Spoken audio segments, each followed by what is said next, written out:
اگر جنت کی ناخن برابر کوئی چیز دنیا میں ظاہر ہو جائے تو زمین و آسمان اس سے آراستہ ہو جائے۔ اگر جنتی کا کنگن ظاہر ہو جائے تو آفتاب کی روشنی مٹ جائے، جیسے سورج ستاروں کی روشنی مٹا دیتا ہے۔ جنت میں 4 دریا ہے،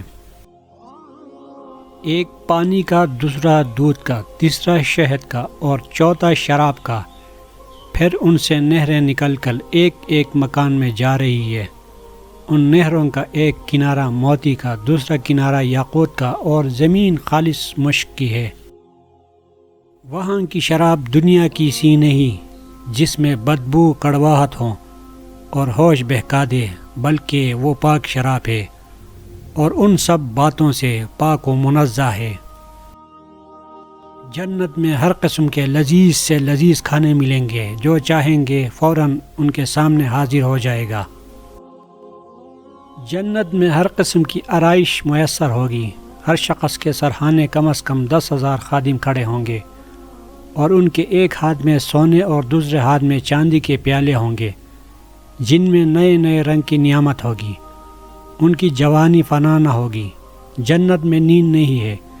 ایک حدیث مبارکہ ہے، جنت میں نیند نہیں، کیونکہ نیند ایک قسم کی موت ہے۔ جنتی جب جنت میں جائیں گے تو اعمال کے مطابق ان کو مرتبہ عطا فرمایا جائے گا، اور اللہ تعالیٰ کے فضل کی حد نہیں ہوگی۔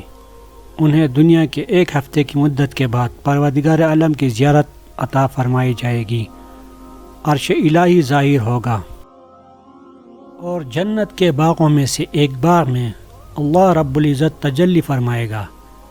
زیارت کے بعد اپنے اپنے مکانوں میں جائیں گے، ان کی بیویاں استقبال کریں گی۔ جنتی باہم ملنا چاہیں گے تو ان کے تخت ایک دوسرے کے پاس چلے جائیں گے۔ جنت میں ایک حوض ہے جسے حوض کوثر کہتے ہیں، اس حوض کے گرد ہی نہریں بہتی ہے۔ اس کے علاوہ جنت میں 5 چشمے بھی ہیں۔